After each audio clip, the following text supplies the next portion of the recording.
मग उद्धव ठाकरे तुम्ही गुवाहाटीला सांगून गेले होते का, त्यांना फोन केला? आता फोन केला होता आणि तेव्हा त्यांची मानसिकता नव्हती, कारण तेव्हा बरेच आमदार सगळे जाऊन तिकडे पोहोचले होते. म्हटलं आपण जाताना एक फोन केला पाहिजे आणि त्यांनी फोन उचलला, बोलले, पण त्याच्यावर काही ते बोलू शकले नाही आणि मग मी फोन ठेवून दिला.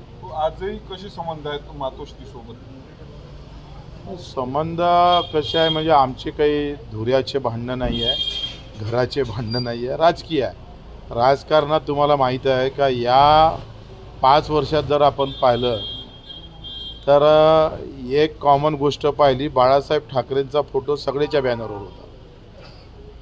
म्हणजे एक तुम्हाला मानावं लागेल का, ते काँग्रेसच्या बॅनरवर बाळासाहेब होते, राष्ट्रवादीच्या बॅनरवर होते, दोनही राष्ट्राच्यावर होते. राजकारणात कोणी कोणाचा दुश्मन नसते, भाऊ नसतं, सगळा सोयरा नसतं. हे